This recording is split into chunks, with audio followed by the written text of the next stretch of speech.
Yeah, good afternoon, everyone. Good afternoon. Yeah, let me thank you all for coming. I want to welcome the presenter, the main presenter, who is also the lead researcher for this particular paper, Dr. Ali Ansari. Doc, how are you? I'm good. How are you? Yeah, by His grace, I'm also doing very well. Yeah, let me welcome the co-presenters. We have Robert Grutes, Dr. Pauline Rose, and then Dr. Kwajo Opoku. A lot about Dr. Ali Ansari. Dr. Ali Ansari is a senior education economist with the World Bank based in Accra, Ghana. Currently, he co-leads the Ghana Accountability for Learning Outcomes project and leads a skills development project in Sierra Leone. He has over 10 years of experience working in international development on design, implementation, and evaluation of education program. And so today we have Dr. Ali Ansari as the one who is going to present the paper. And as I have already mentioned, he's going to be ably supported by Rob, Pauline, and Kwajo. This is a CSPS seminar series. And to those of you who are joining us for the first time today, every other week we have seminar where either one of our faculty members or a faculty member outside or an expert outside the domain of the center or the university comes to present to us their papers. And so mostly we will have I'm talking about our listeners, we always have our students or attending. CSPS, we run 2 master degree programs and we also run PhD program. And so at any point, we have about 15 students on average, and they are all supposed to attend this seminar. The university community is also invited, and they also do attend this seminar all the time, and the faculty members also do attend.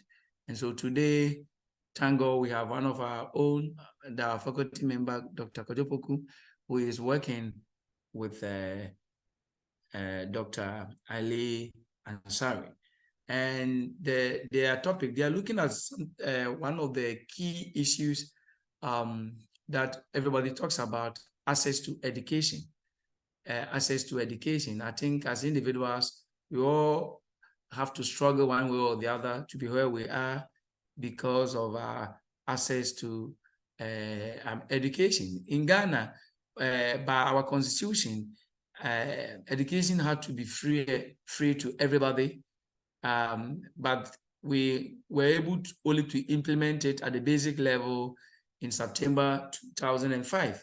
September 2005 was when government implemented the basic free education for the basic level. And so since then, anybody who attended the basic school, that is primary 1 all the way to GLSS 3, doesn't have to pay school fees. Today we have Dr. Ali Ansari and his group. They are going to tell us developments, the positive things that we have experienced over the years with free SHS. It has been implemented since 2017. What are we seeing with the policy? And so I think this is a very important topic, and it has also come at a very good time when we are all talking about what to do to sustain this particular policy. And so without much ado, may I invite Dr. Ali Ansari and his group to present to us what they have this afternoon for us. So Doc, the door is opened and the floor is yours. Thank you. Thank you so much, Dr. Domfe, for that wonderful introduction.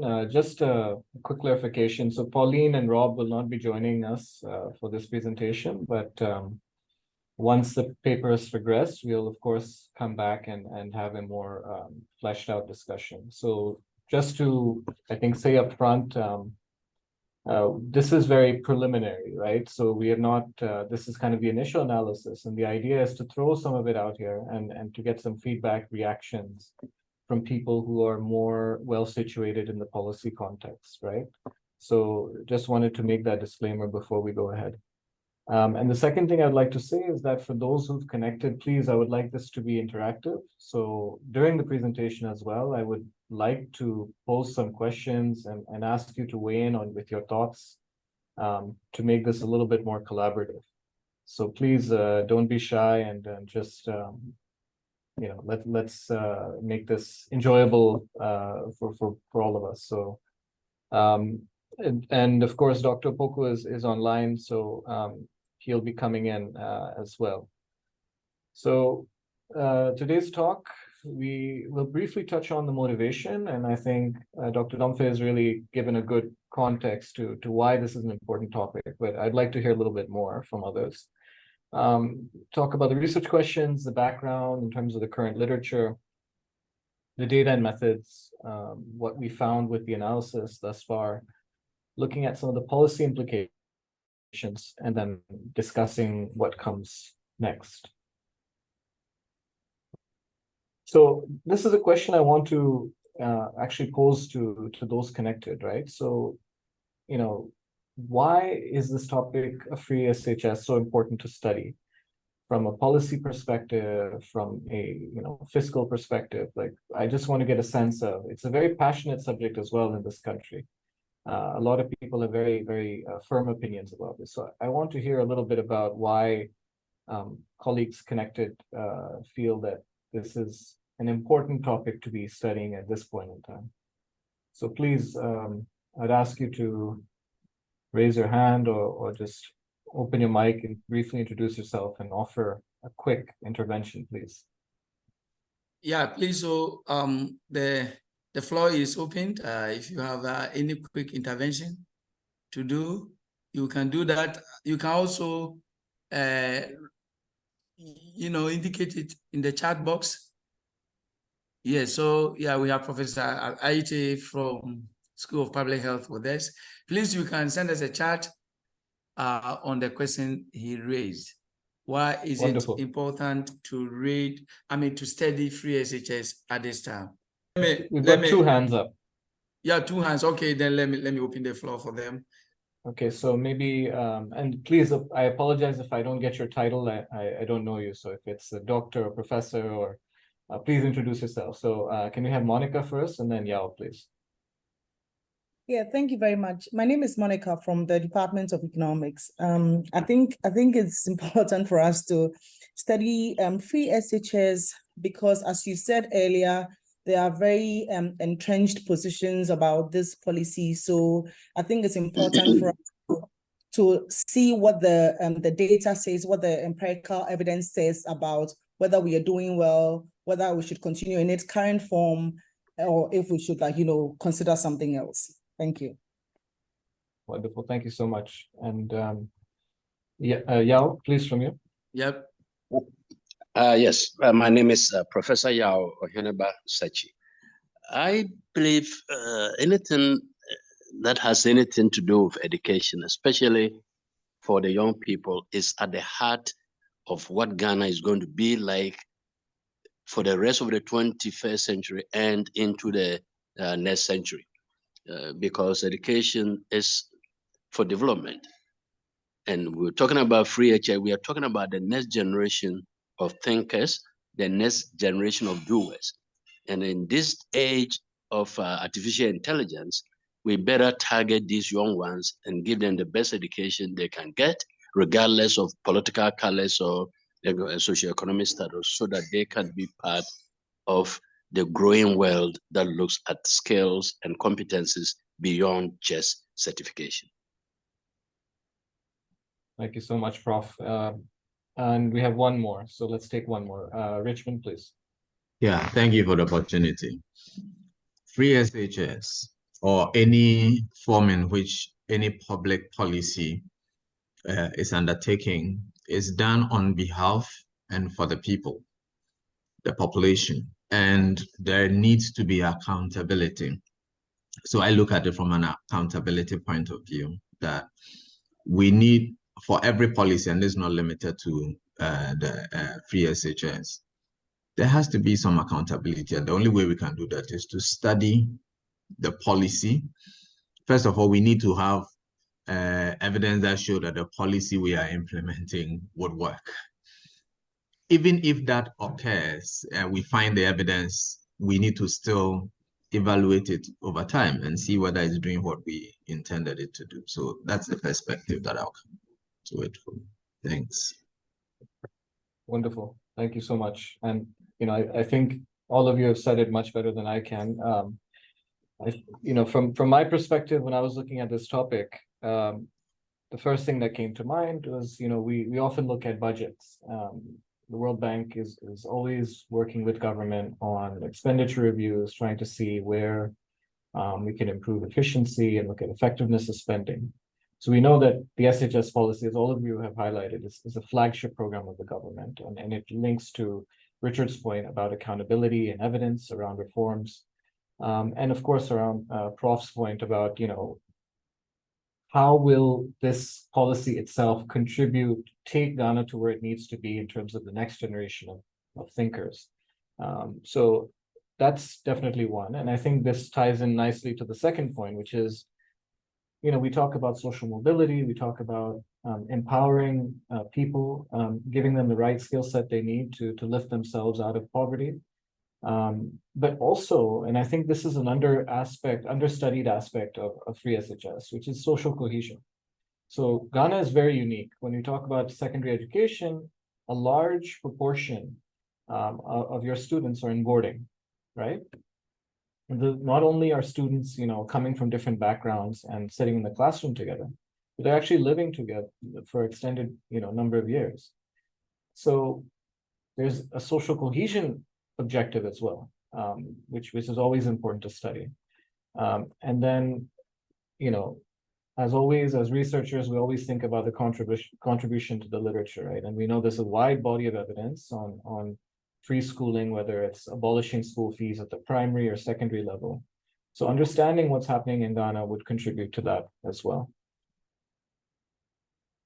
So and then this is not exhaustive, right? So thinking about what we already know, and I tried to focus on studies that are focused on Ghana. And I think for the researchers in the room, you would be familiar with the work of Esther Duflo and co-authors, who basically conducted an experimental study and randomized the allocation of scholarships. And the purpose was really to see, what would, and this is before free SHS, but the idea was to really see what are the potential benefits a free senior high policy could have on enrollment, educational attainment, health outcomes for girls particularly, and then labor market outcomes. And their study was overwhelmingly quite positive across many dimensions, right? So they found that scholarship winners were 30 percentage points more likely to enroll in SHS relative to non-winners. They're more likely to stay in school longer. And it also had a positive impact on fertility for girls and better labor market outcomes, right? So this is quite kind of ringing endorsement of what a potential free kind of SHS policy could do. We also have, okay, so we have a question in the chat, which I'll come to. It's a very good question. What percentage of those who attend secondary school go to boarding school? It's in the presentation. It's a very good question. We'll come to that. There's another study that was done by Fujimoto and co-authors, and this is more recent. And actually, I encourage all the economics students to go and read this paper. It's quite interesting. So again, they use kind of Ghana as a way of simulating what a free SHS policy would mean in terms of general welfare, and also in terms of kind of contributions to GDP, etc. So also touching on what Prof mentioned earlier, right? Like, what are kind of the long-term benefits a free SHS policy could have for the country?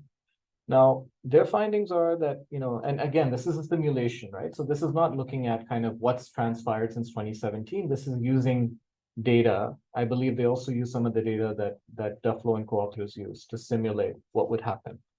And what they estimate is that about the number of SHS graduates would increase by 10%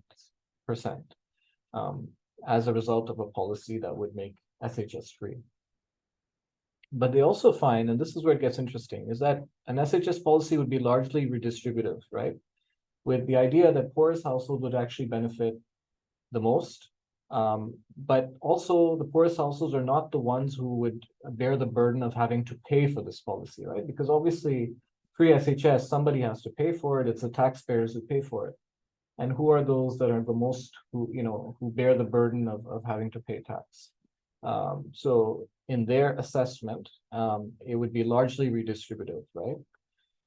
And then what they argue is that actually policies that focus more on quality rather than purely on access would have better gains in terms of long-term impact on GDP growth, but also in terms of overall welfare across welfare groups than kind of pure access-related policies.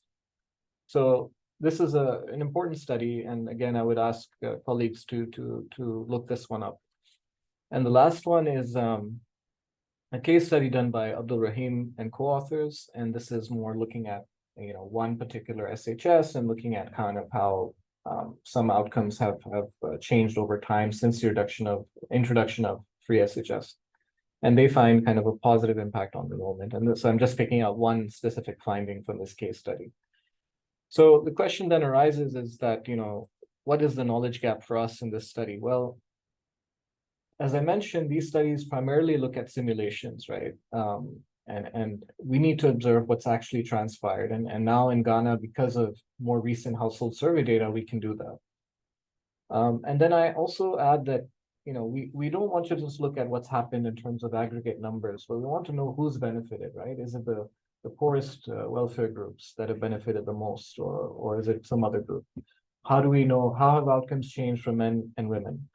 And then, of course, the fiscal implications, right? This is a huge budget item. So what does it mean in terms of making it free? And what tweaks could you make to the policy to kind of reduce some of the spending on SHS? So these kinds of areas have not, to my knowledge, been studied in much detail. So we come up with 3 research questions, and here I want to be very precise with the language, right? So we don't talk about impact because we don't have a counterfactual group, right, in this situation. So what we do is we say, to what extent has the introduction of free SHS coincided with an increase in SHS attainment or participation, right? That's the first question. Second question is looking at how outcomes have differed for men and women and by wealth quintiles. And the third one has to do with spending and equity, right? So government spends on SHS, and who is it benefiting primarily? So these are the 3 questions we've tackled, and the gist of which we'll present in this presentation today. So I just want to bring in some of the key features for those who are not aware of the policy in terms of what it's intending to do. The idea is that the policy, which was introduced in 2017, would absorb all fees for SHS, including boarding fees, registration fees, core textbooks. And this is important because for those who are not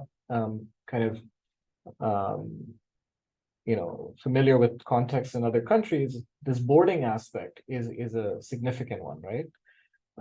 In terms of costs, but also in terms of, as I mentioned, other aspects related to social cohesion and other objectives that policymakers may have. Then there's also the desire to expand school infrastructure and facilities. And in fact, I think there's a recent study by one of our co-authors, Rob Guterres, who looks at free secondary education policies in low-income country contexts. And what they find is that the ones that have been effective in increasing enrollment outcomes have only been able to do so, or are largely dependent on policies that also expand school infrastructure, right? And that makes sense intuitively, but it's important, right? Because we know that in the Ghana context, you also introduced to kind of make up for inadequate infrastructure, the double track system. And then, of course, there was also an effort to construct new secondary schools under various initiatives. And then the last or the second last kind of aspect of this was to improve equity through reserving 30% of places in elite schools for students from public GHS. So again, you see the issue of equity within the policy. And then I think the fourth issue, which I think is often under highlighted, is this issue of, you know, reforming TVET, right? Because it's actually free secondary high school, but it's also TVET, which is covered under this policy. And we know that historically TVET is underfinanced, and so perhaps a more neglected part of this policy. Okay, so what did it mean in terms of amounts? And these are amounts at that time, right? So the good old days when the CD was about 4 CDs to the dollar, I think, 2017. So essentially it amounted to about 1,300 CDs for SHS1 students and 2,000 for boarding student, right? So this is SHS1. And then for TVET students, we see that's a little bit higher, 1,500 for day students and 2,200 for boarding. Okay, so now, again, I would like to turn back to the audience. This may sound like a simple question, but what I'm trying to hear from you is, you know, we're talking about SHS, but at what level of education does the government spend the most money? Right, so think about preschool, primary, GHS, SHS, tertiary, TVET, right? Anyone like to hazard a guess and maybe even guess what percentage of government spending on education, right? So if we were to disaggregate the education spending by government, what percentage do you think would go towards senior high school? And what percentage would go to primary? I just want to get a sense of anybody brave enough to hazard a guess, or if they know the answer, please come in.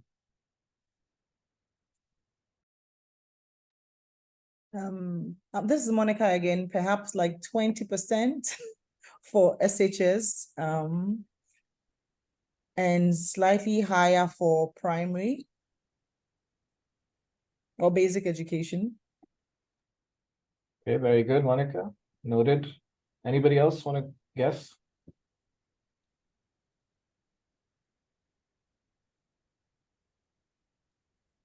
I will have no clue of the numbers, but I think the biggest expenditure would happen at the basic level. And here I'm thinking primary and junior high, with the idea that that's where you have a lot more numbers. The cost of providing books and teachers and all the administration that goes into that, I think, will be huge. Yeah. So we've got 2 submissions, I think, and actually both of you are right, and I'll explain why. So if we were to look at this graph,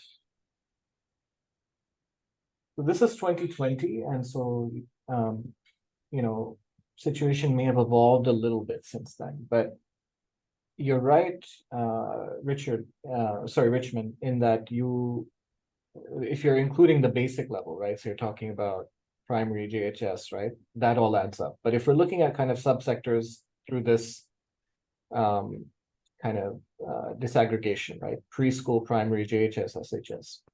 SHS is 24%. So Monica, you were very close. And if we were doing this in person, there would have been some sort of award for getting close to the number. 24% of the overall education budget is spent on SHS. So if according to this level of disaggregation, it's kind of the largest subsector.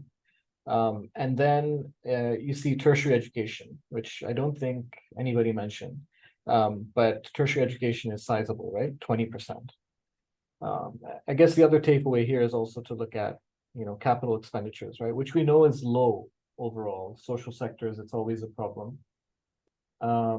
So here we see that capital expenditures for SHS are relatively, you know, large compared to other subsectors as well. Okay, so we know a lot of money is being spent on education. Sorry, can I ask a question on the graph previous? Please. So I'm wondering, goods and services, that's all the procurement for feeding and things like that, correct? Sorry, could you say that again? I didn't hear that. Goods and services, what's that? Goods and services. So if you're talking about school feeding, school Okay, feeding that's doesn't what I guess. no, school feeding does not come under the education spending budget. And I think maybe Doc Opoku can give us a more nuanced answer, but I know that school feeding will not be captured in this. But I believe things like, for example, capitation grants to schools would come under goods and services. I believe that's my understanding. That's one example.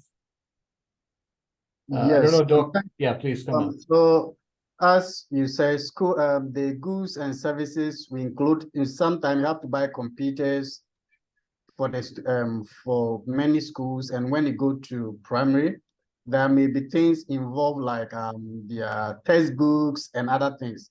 They are all part of goods and services. So if you see it, we have the composition, you have the compensation, goods and services, and capital expenditure. So any spending, when you take out the salaries and remuneration of workers, and you take out the capital expenditure like building and other things, all the other rest, textbook, all those things fall into goods and services. Thank you. Thank you. Yeah, and we have Johanna, who's also mentioned that learning materials, etc., would also come under goods and services. So thanks for that. Okay. So just moving on, in terms of the data that we used, we looked at, again, household survey data primarily, but we also looked at administrative data sets in the form of the annual school census. So we have the GLSS, which I think a lot of the researchers here would be very familiar with. We also have I think the challenge with looking at kind of any trends over time as it relates to free SHS was the kind of post SHS period. And so we have the annual household income and expenditure survey. That's again another household-based survey that's conducted by GSS. That's there. So we're able to look at kind of three specific years, right? 2012, 2017, 2022.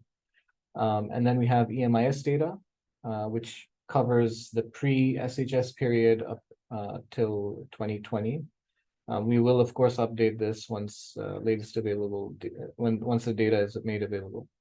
And then we have some budget data that was shared on kind of the unit cost, excluding kind of salary costs of free SHS. So we'll talk about that as well. So this first graph looks at kind of new entrants into SHS. And you see this over time from 2013 to 2019. And I think if we had the latest data, you would see this increasing a little bit more than you see now. You have to also keep in mind that COVID also may have affected the last data point you see there, 2019, 2020. So we do see, and again, we're not, we have to be careful, right? Because this is not, it's not, let's say, empirically valid to say that the policy has, led to an X percentage increase, because again, this issue of the counterfactual. So I think what we're saying is that let's look at the trends pre and let's look at the trends pro and post and get a sense of where we are. So we see here that there is a bit of a uptick, right, after 2017, both in terms of the total enrolled, but also total placed. And I think one thing to commend is the fact that those that were placed and not enrolled, this was a huge problem. It still is a problem, who don't get placed into SHS, but to a much lower magnitude, right? So I think that's commendable, that at least in terms of the efforts to make sure that students are placed, there has been some improvement in the process over the last few years. Right. So just on the face of it, there seems to be a shift in the trend. We can say that much post 2017. And again, as I said, if we had the data, and we will try to get this for the actual, as we continue working on this for 2021, 2022, I believe we would see still a positive trend post SHS. So this is kind of the first part of the picture that we looked at.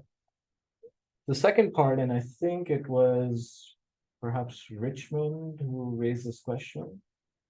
What percentage of those who attend secondary school go to boarding school? So this is a breakdown of boarding students versus day students. For the exact percentage, I'll have to dig that up for you, but I think this will give you the idea of the relative magnitude, right? Because for me, what was interesting is I was curious as to, did we see a change in the pattern post 2017 in terms of students who are now entering into boarding versus those that are day students, right?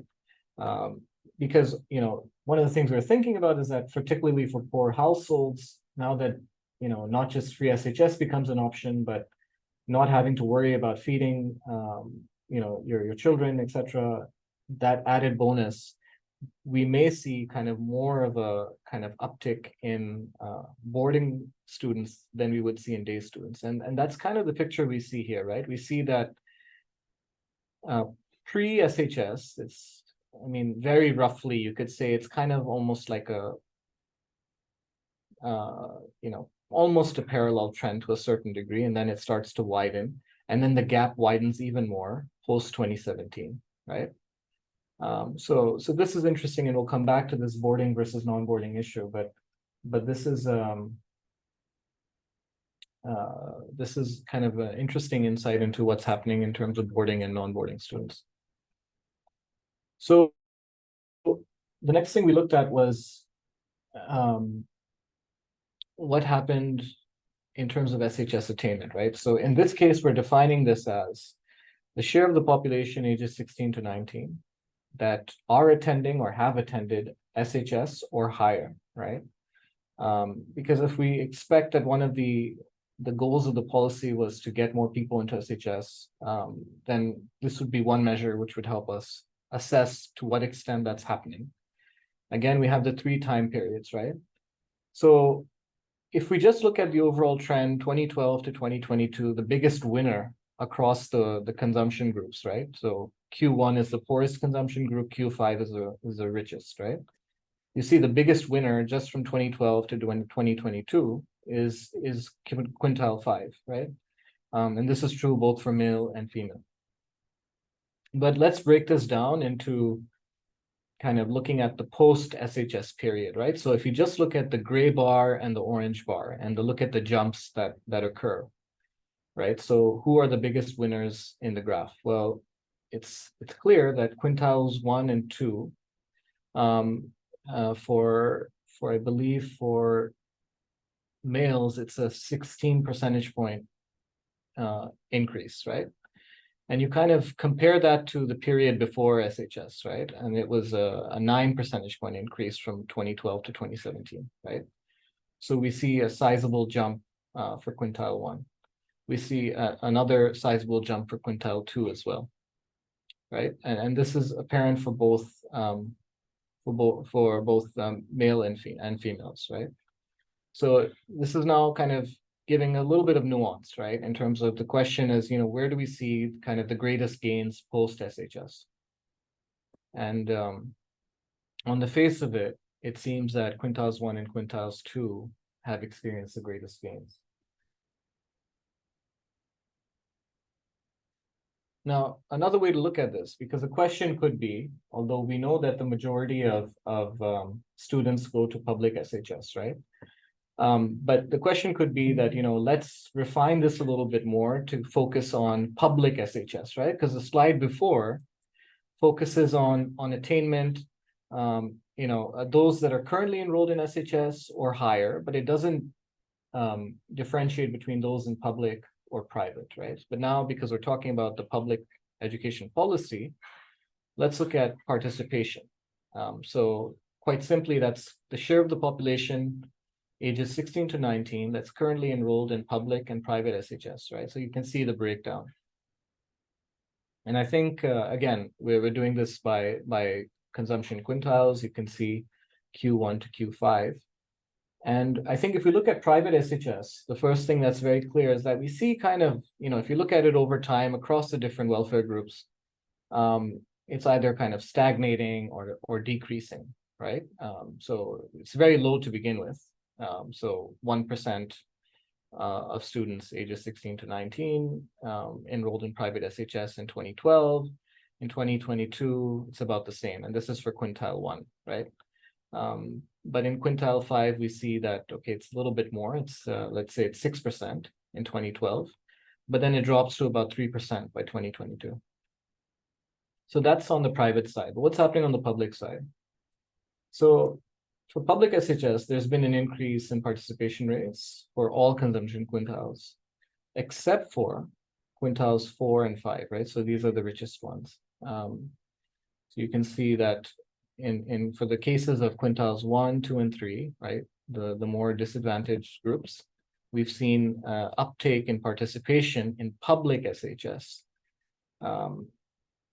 And I believe, yeah, so if you look at quintile 1, it's about 3 percentage point increase from 2012 to 2022. Quintile 2, it's about a 10 percentage point increase, right? So again, the story is starting to emerge a little bit, that we're seeing that there's kind of this consistent improvement. And I won't say, we won't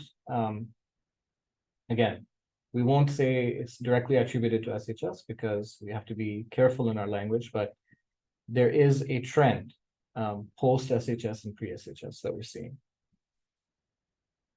So one of the things that we wanted to do was also look at, what are the kind of profiles or the distribution by different categories of schooling, right? So this table basically reflects, if you look at the columns, right?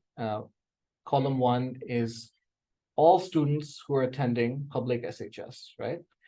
And we are disaggregating those students into consumption quintiles so that you would say that 19.7% of public SHS students belong to the poorest wealth quintile. So, I mean, the first thing, if you just look at just the first column, you see that relatively, we see participation or we see representation across all welfare groups in public SHS, right? It's not the case that you have very few from the top quintiles being represented, right? So there is kind of quite substantial representation across all welfare groups.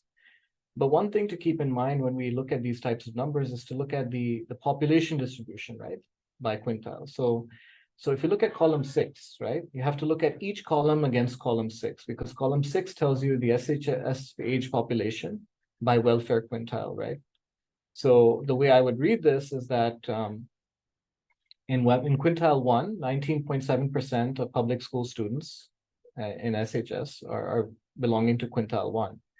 But we know that 25.9% of the population, SHS population, is represented under quintile 1. So if you look at these two numbers together, you still see that there's room to go, right? In terms of getting more people in that age cohort from that welfare quintile into SHS. So that's one takeaway from this table. But I would also like to bring your attention to this issue of non-boarding versus boarding. So if you see the yellow cells that have been highlighted, right? And this is quite interesting, right? So if you look at the background of boarding schools and non-boarding students, it's evident that the boarding students tend to be more disadvantaged. So in the case of non-boarding students, 34% belong to the poorest 2 consumption quintiles, right? So if you add quintile 1 and quintile 2, that's about roughly 34%, right? But now you compare that to boarding students, right? And that comes out to about 44%. So by and large, boarding students tend to belong on average, to more kind of disadvantaged welfare groups than day students.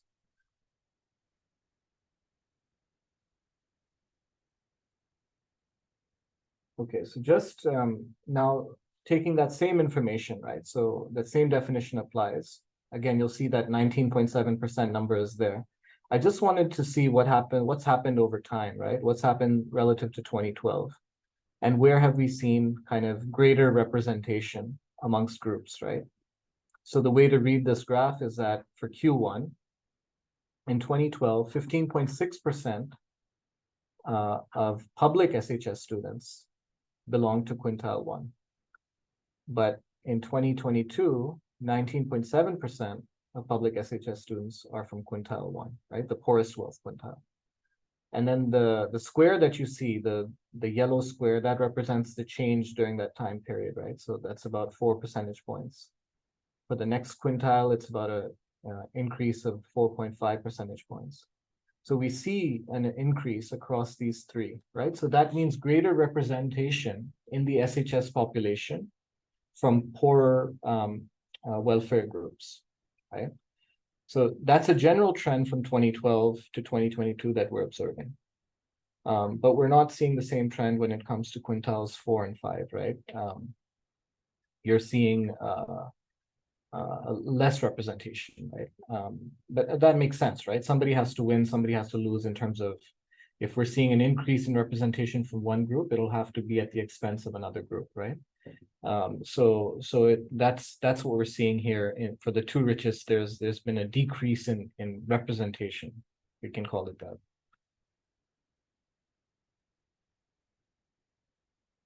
So again, and I know there's a point here where you talk about benefited. Okay, so maybe we'll change the wording here, but let's say during this time period, which groups have benefited, right? So let's look at males and females. That's what we have in the table here, and then we have it by consumption welfare, right? Consumption quintile. So you see that during the pre-SHS period, right? So if you look at this column titled Delta from 2012 to 2017, right? This is the pre-SHS period. Who's the biggest winner for boys? Which group emerges kind of, has experienced the most gains in terms of those enrolled in public SHS, right? So now we're talking about the share of youth ages 16 to 19 enrolled in public SHS. And we see that quintile 3 experiences a 12 percentage point increase in public SHS participation, right?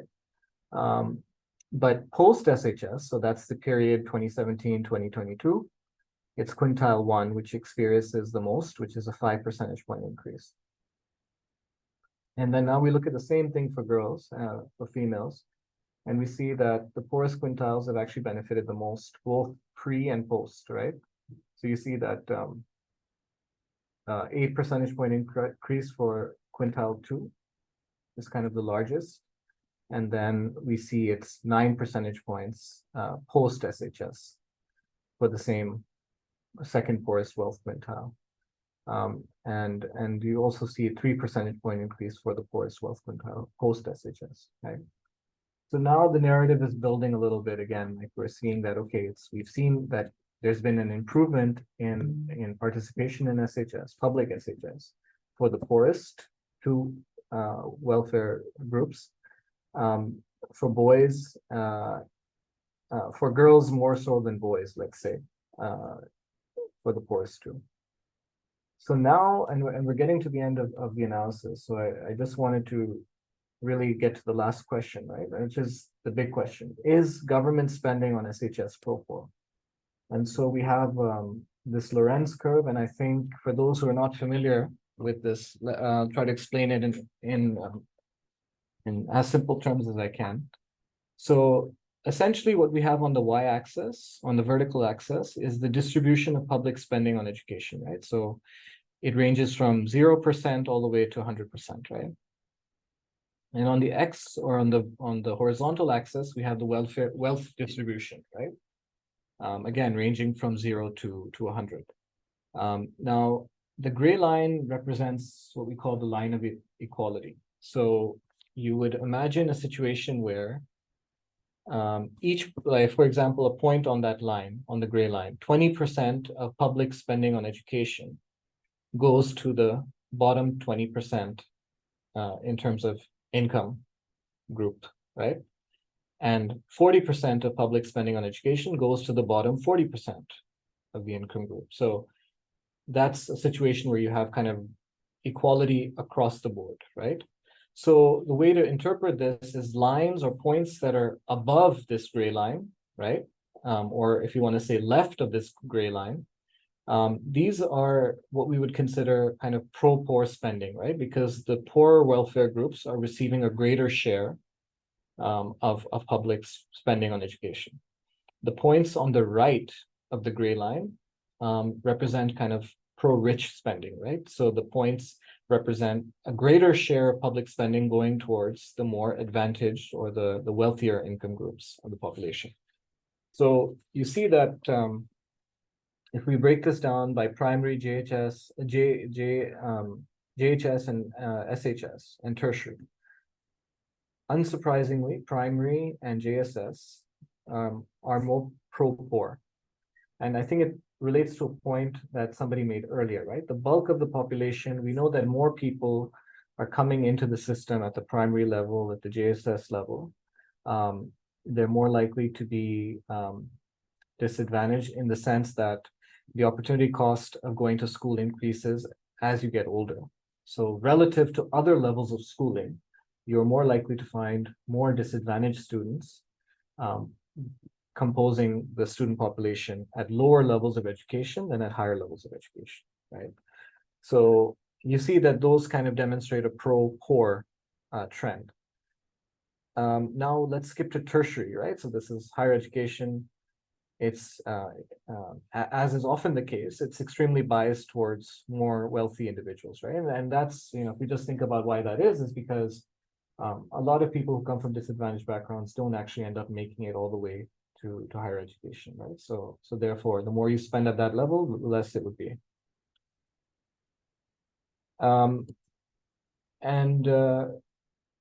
Sorry. So the last thing we want to talk about is just the, and we're done after this slide, is that we are looking at SHS. SHS looks relatively equitable because it's following very closely that gray dotted line. So relative to other levels of schooling, it's relatively more egalitarian. So this is just the last one before I open it up to everybody as I have some questions. But as a thought experiment, right? What would it mean if we were asking people who could afford it, let's say, to pay for aspects of SHS? So we've identified two scenarios. And again, this is just an experiment to generate some dialogue. But imagine those under scenario one who belong to the top two welfare quintiles. If they were asked to pay for the boarding related costs of SHS, what would that mean in terms of savings? And so we work out that number using the information in previous slides and the unit cost information we have here. And that's about 276 million cedis for the top two welfare quintiles to pay for only the boarding related costs. Now, the second cost scenario is much more ambitious. What it says is that from the top two welfare quintiles, you pay for everything. So whether it's a unit cost associated with boarding or whether it's a unit cost associated as a day student, if you belong to the top two welfare quintiles, you will pay. You will cover that cost. And that, of course, leads to even more substantial savings in the form of 158 million cedis every year. So these are large amounts, right? And again, as I said, this is just an illustrative example, but just some to really put into perspective what this means in terms of financing, right? Okay, so now I just want to leave two questions to simulate the discussion, and please, you're also welcome to ask questions about what's been presented. But I think I would really like to hear from colleagues on some of these questions. So I think we can acknowledge, number one, that we need to get more people into the system, into SHS. As I mentioned earlier, there have been gains for the poorest, but there's still room to grow. So if we acknowledge that that's a concern, what can we do? And of course, this will cost money, right? So we need to think about where that money would come from. So that's one. Second question is really this debate that's been happening, right? Should SHS be free for everybody, right? And we can talk about the pros and cons of that.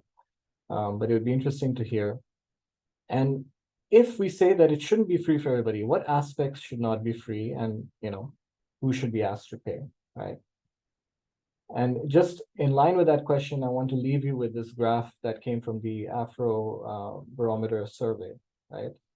So it looked at opinions about the free SHS policy, and they asked, should the free SHS policy, should it only have targeted the poor, or should it be as is, and you see the opinions, at least according to this survey, are quite evenly split. Some agree that it should be targeted only to the poor, and others should have to pay, or and roughly the same proportion agree that disagree with that statement, and they say that no, it should not only benefit the poor.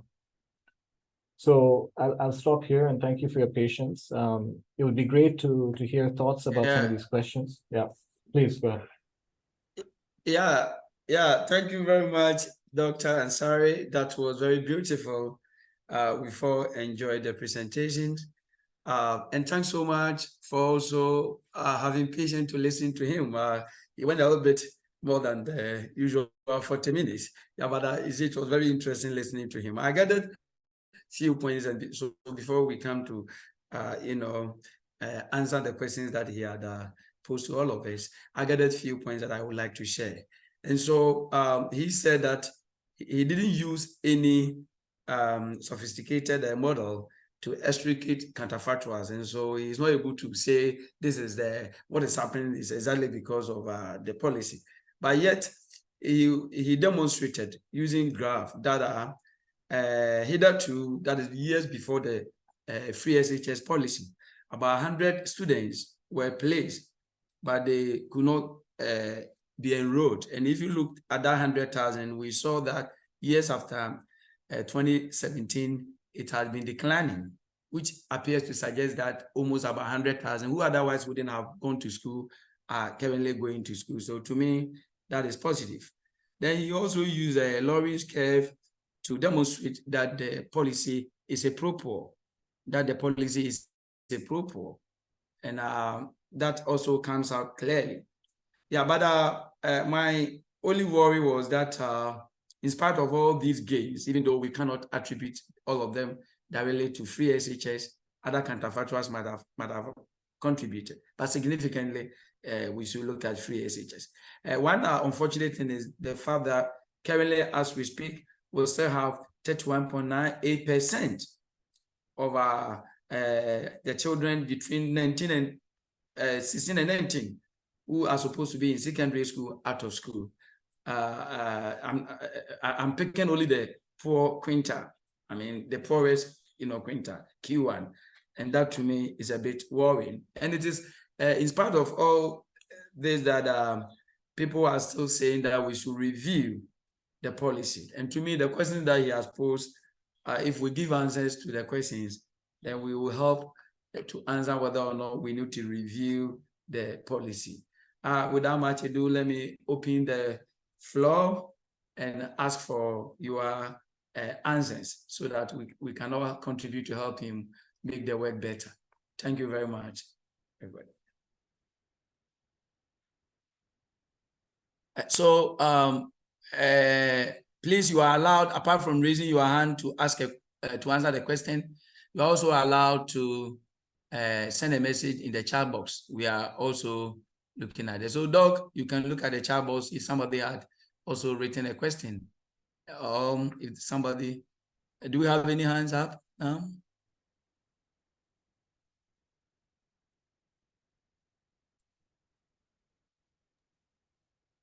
Dr. Domfe, if you don't mind, I can come in.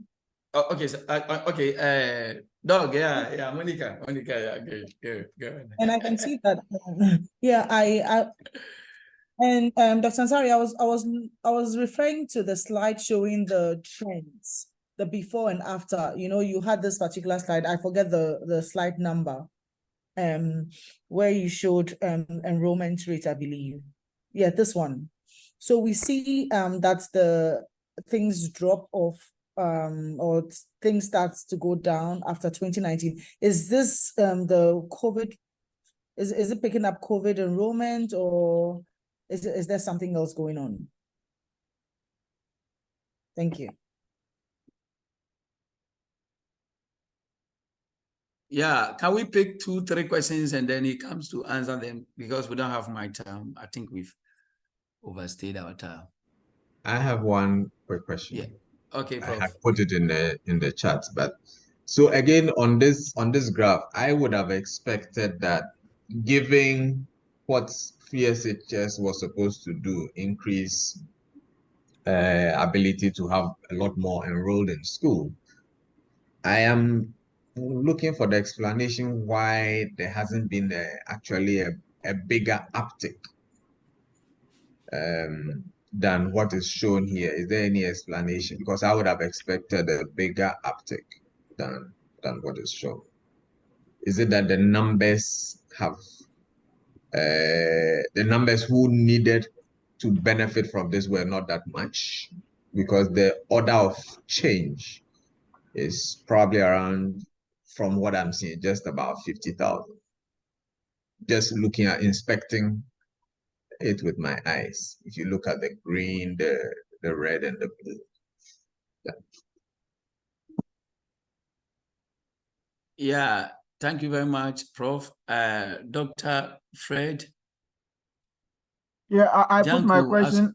I put yeah. my question in the chat. I was asking, do we know how much SHS actually costs, and how much of that cost is being borne by parents, and how much we know we say it's free, but actually parents are paying quite substantially. So it would be interesting to know, I mean, how much does it really cost? How much presently under the free SHS regime are parents paying? What proportion are they paying? And what is being borne by government, which I think we know. Yeah, thank you. Okay, thank you very much.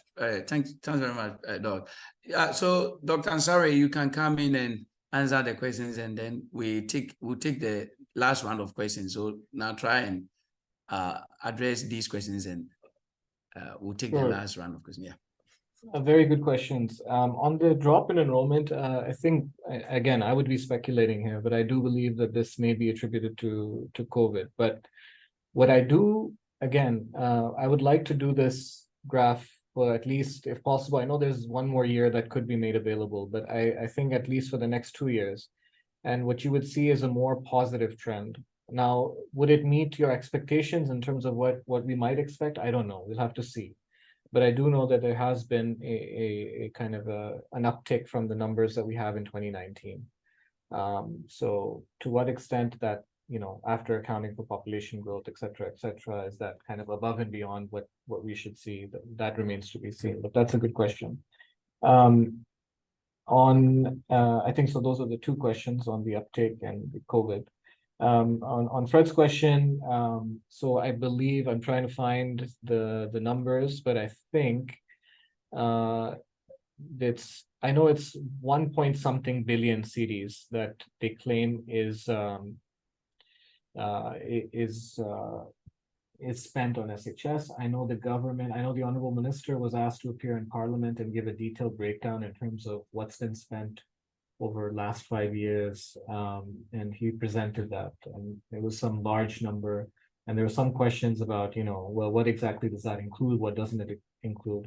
I think this whole issue of the cost of SHS needs to be relooked at, because the costs that even we're talking about right now, these are kind of, the biggest costs are always the salary related costs, right? So I'm still not convinced as to what that number would be for factoring in all of those things. I know that the breakdown that I received had a lot to do with, in terms of the unit costs, I have a lot to do with kind of, durable items, feeding, boarding, lodging, like those those kinds of fees were part of that. But if we're factoring in the big ticket, which is kind of the teacher salary aspect, we really look at the cost of education. We have to factor in the entire picture. And then, Fred, you also asked about what parents are spending. So this is a good point, right? So we should ideally be able to look at what the government spends after accounting for all these issues I just mentioned. And then through the annual household income expenditure survey, we have the figures in terms of what households are still spending out of pocket. And so that will be part of this paper as well, to give you a sense of, what the residual cost is to parents. But I think the argument is also that, why we're also not seeing a big uptake is also because maybe we have to acknowledge that there are other barriers faced by the most disadvantaged households that's preventing them from enrolling in school, right? And these could be financial, they could be others. But the policy probably would need to think about what's limited there and what more needs to be done to really get the full benefit. I see there's two questions, Johanna and Dr. Opoku. Okay, so I just want to add to your response to the uptake. Somebody was suggesting probably there should have been a bigger uptake given the free SHS. That's fine. I think if you look at the graph 2016, 2017, you have about 300,000. And by that policy, if you look at 2018, 2019, it was 450.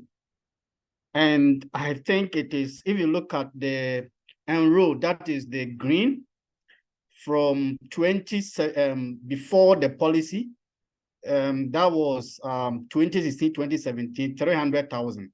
Then to about 150 by the 2 years when the people have seen that, oh, we have the free. Remember, we have the free, so they could actually make their decision regarding registering for BEC and other things.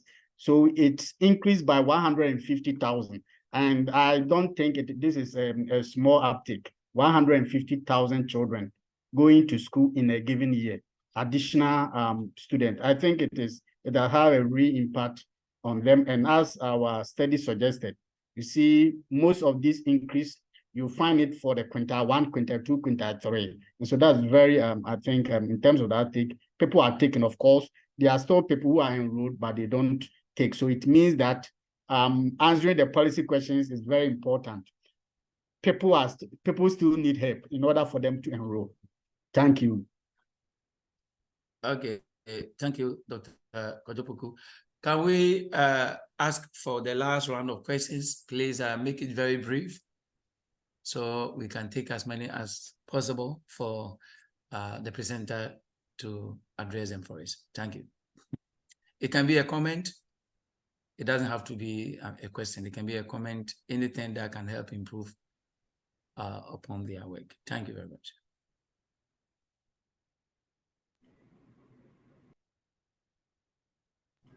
Can I come in quickly? Yeah, Johanna, yeah. Yes, thank you so much, Johanna Kurdick. My name, Education Advisor with the British High Commission, and thanks so much for this presentation. Really interesting, and I think asking and answering really important questions that hopefully will be feeding into some policy advice in the future. I have two questions, and the first one is, will the paper or maybe any future paper around the free SHS policy look into kind of the returns of investment of this policy specifically for the government of Ghana, looking into some more detail? Well, what has the government really bought with this investment, which has been quite substantial? And we know from global evidence that kind of returns on investment in primary are specifically high. They kind of decline a little bit later in secondary.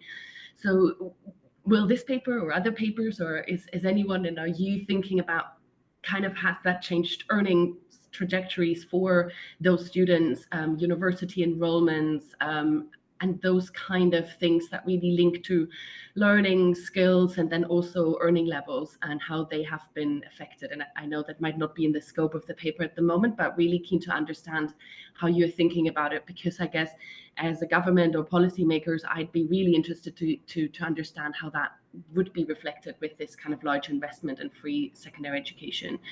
And secondly, a really quite different question, and that is, how has some of this, and again, it's quite comes from quite a different angle, but the boarding element that you spoke to me and to others, and I think some kind of reporting and data has come out around safeguarding violence in schools, bullying. And I just wanted to understand if you have maybe within your research looking at to kind of secondary education, looking into boarding, how that has featured, because with this large expansion, including at the boarding level, those are children, and housing them, feeding them, supporting them through kind of their social development, where there's this really powerful argument that you made around social cohesion. This, and a lot of this also comes with a rise, at least at the moment, anecdotal from what I would gather, around what happens in those schools for those children, from a kind of psychological and level as well. Sorry, that was long, but thanks so much.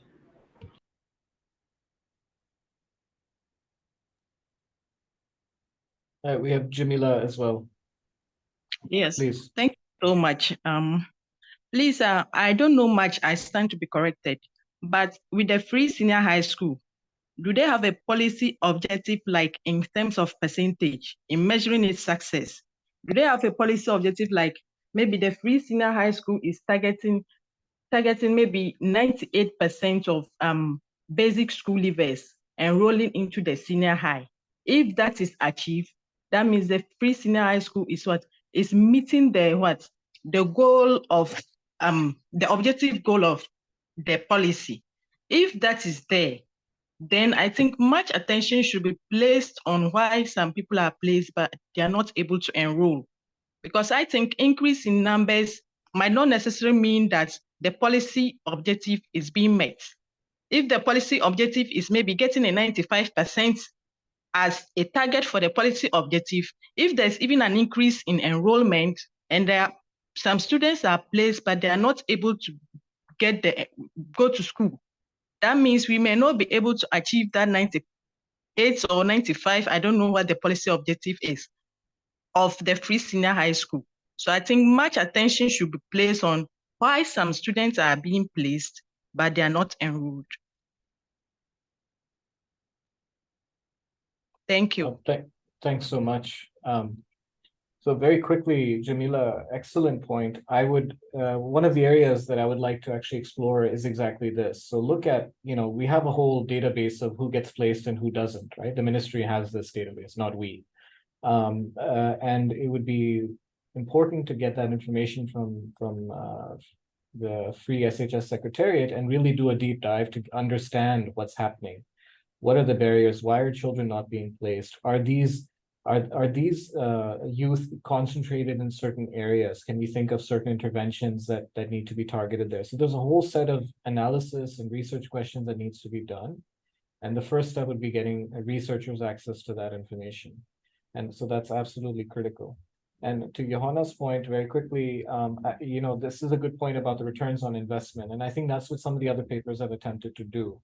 So I think what we could do is we could perhaps, once this analysis is more refined, we could use some of the outcomes that we've observed and plug it into the same models that have been used in other papers, like the Fujimoto paper I discussed, right? And that really helps build the investment case and really look at the overall or the longer term contribution of the policy to broader economic outcomes. And then this issue about boarding, again, for me, this is an area that warrants more study, probably a lot more qualitative in nature as well, because I think there's some issues. As I said, for me, the most interesting thing when I moved to Ghana was to learn about how, one question I have is, is it the free SHS policy? Is it the fact that you have boarding at that level and so many people are actually boarding that it makes a society more cohesive? You see more kind of diversity in terms of people, marrying, etc. I mean, is it really kind of one of the contributors to having a pluralistic, society? So those are a whole set of questions that I think would be really interesting to study. And then I see Monica has asked a question does your data allow you to say anything at all about quality of education? So unfortunately, the only thing we have to go by is the WASI exams, and that doesn't really allow us to comment on quality. It's it's an exam. There are issues in terms of comparability over time. But one thing I think we will have in this paper is just a brief description of what the pass rates have looked like over time. But that's a huge area where we need more reliable learning assessment data, particularly at the secondary level. There's already a lot of focus at the primary and basic level, but at the secondary level, to really get a better sense of quality and how that's improving over time or not, right? So that is a key area where we need a lot more systems in place to generate that kind of evidence. Thank you. Okay, Doc, thanks so much. We are so happy with your presentation. And colleagues, thanks so much for also staying all through. I think we've spent more than 12 minutes. Let me thank everybody for being so patient. And let me say that this is just the beginning of the show. If we chance upon anything, we still would have to, we can still communicate with them. Please, either you communicate to us as a center, or you can communicate directly to him. As he said, the paper is still being developed, and so anything that we contribute to him will be much welcome. Doc, we are so much happy with you and your team for making time to present such a beautiful paper. We hope that when you get to the end, you'll still come back to share with us. Thank everybody. Thank you all. And next 2 weeks, we're going to have another seminar. As I said at the beginning, we do have this engagement every other week. Thank everybody for coming. Dr. Ansari has shared his email with us. He has shared his email with us. And so please, let's begin the conversation from there.